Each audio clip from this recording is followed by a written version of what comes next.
Breaking news చూస్తున్నాం. Maoist పార్టీని అంతమొందిస్తామంటూ కేంద్ర ప్రభుత్వం విధించిన డెడ్ లైన్ దగ్గర పడుతుంది. మరో 3 రోజుల్లో ఆ గడువు పూర్తి కానుంది.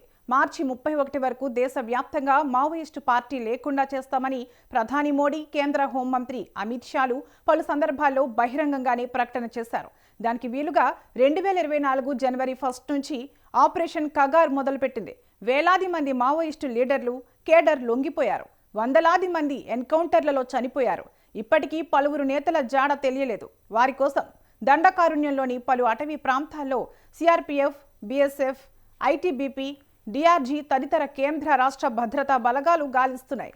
ఈ పరిస్థితుల్లో కేంద్ర ప్రభుత్వం సాధించిన ప్రగతిపై పార్లమెంట్లో హోంమంత్రి అమిత్ షా వివరణ ఇవ్వనున్నారు.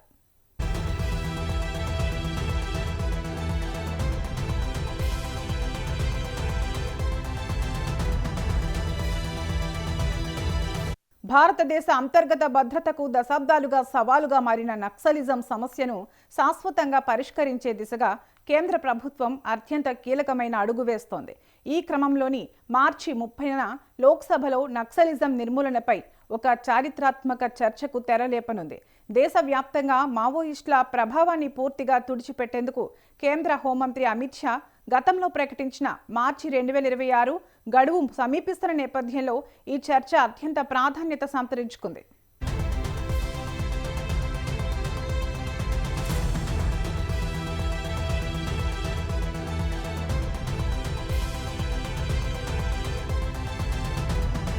లోక్సభలో రూల్ 193 కింద ఈ స్వల్పకాలిక చర్చ జరగనున్నట్లు తెలుస్తోంది. శివసేన ఎంపీ శ్రీకాంత్ షిండే ఈ చర్చను ప్రారంభించనున్నారు. దేశవ్యాప్తంగా నక్సల్ ప్రభావిత ప్రాంతాల్లో ప్రస్తుత పరిస్థితులు, ప్రభుత్వం తీసుకుంటున్న భద్రతాపరమైన చర్యలు, అభివృద్ధి కార్యక్రమాలపై ఆయన సభ దృష్టికి తీసుకురానున్నారు. కేవలం ఆపరేషన్లే కాకుండా నక్సల్ ప్రభావిత ప్రాంతాల్లో రోడ్లు, విద్యుత్, విద్య, వైద్య సదుపాయాల కల్పన ద్వారా ప్రజలకు ఎలాంటి సేవలు అందిస్తున్నారన్న అంశంపై సుదీర్ఘ చర్చ జరగనున్నట్లు తెలుస్తోంది.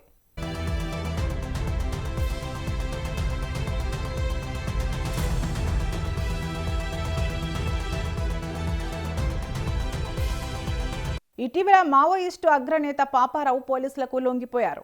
మంగళవారం నాడు 18 మంది దళ సభ్యులతో కలిసి ఆయన ఛత్తీస్గఢ్ పోలీసుల ఎదుట లొంగిపోయారు. లొంగిపోయిన వారిలో 7 మహిళలు ఉన్నట్లు సమాచారం.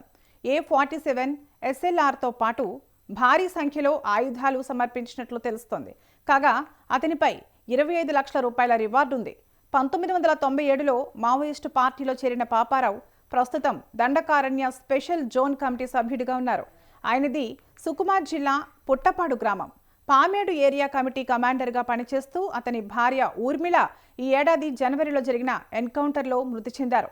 నేడు వారిని ఉప ముఖ్యమంత్రి సమక్షంలో మీడియా ముందుకు తీసుకురానున్నారు.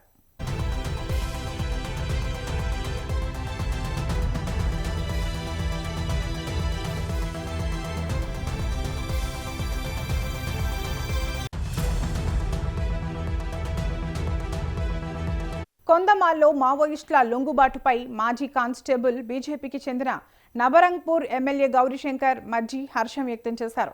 గురువారం అసెంబ్లీలో మావోయిస్టుల సమస్యపై సుదీర్ఘ ప్రసంగం చేశారు. గత పాలకులు మావోయిస్టు సమస్యపై ఏనాడు దృష్టి సారించలేదన్నారు. మావోయిస్టులు పోలీసులపై దాడి చేసేవారన్నారు.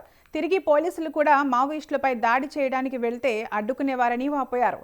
గత సార్వత్రిక ఎన్నికల్లో కేంద్ర హోంమంత్రి అమిత్ షా మావోయిస్టుల సమస్య 2026 మార్చి ఆఖరు అంతం చేస్తామన్నారని గుర్తు చేశారు. అందులో భాగంగా ఒడిశాలోని 30 జిల్లాలకు గాను కేవలం కొందమాల్ జిల్లాలోనే మావోయిస్టుల సమస్య ఉందన్నారు.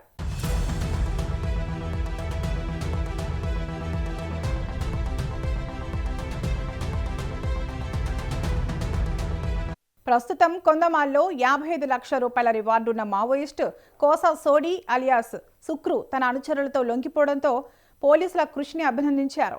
మావోయిస్టుల పునరావాసంలో ఒడిశా ప్రభుత్వం అత్యున్నత ప్రమాణాలు పాటిస్తుందన్నారు. వారికి ఉపాధి, ఇల్లు, నెలవారీ పింఛన్, రివార్డు, నగదు తదితర సౌకర్యాలు కల్పిస్తుందన్నారు. అందువలన రాష్ట్రంలో మావోయిస్టుల లొంగుబాట్లు అధికంగా ఉన్నాయన్నారు. కేంద్ర కమిటీకి చెందిన 2 సభ్యులు, మరో 27 మంది సీనియర్ మావోయిస్టులు లొంగిపోయారన్నారు.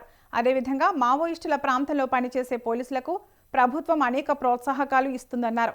DVF, SOG పోలీసులకు 20,000 రూపాయలు అధికంగా వేతనం ఇస్తున్నామన్నారు.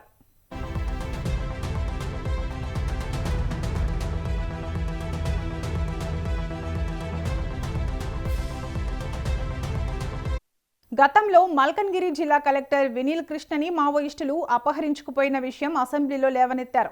ఆ రోజు కలెక్టర్ కిడ్నాప్ విషయం అందరూ టీవీలలో చూశామన్నారు. కానీ మరునాడు మావోయిస్టుల చెరలో ఉన్న కలెక్టర్ ఇస్త్రీ చేసిన దుస్తులతో ఫోటోలో కనిపించారన్నారు. కిడ్నాప్ అయిన వ్యక్తికి దట్టమైన అడవిలో ఇస్త్రీ చేసిన దుస్తులు ఎలా లభించాయన్నారు. అంతేకాక పూర్తి షేవింగ్తో కనిపించారన్నారు. నాడు బీజేడీ పాలకులకు మావోయిస్టులకు ఉన్న సంబంధాలను ఈ ఘటన రుజువు చేస్తుందన్నారు. నాడు రాష్ట్రంలో కందిపప్పు కుంభకోణం నుంచి ప్రజల దృష్టి మరల్చడానికి ఈ నాటకం ఆడారన్నారు.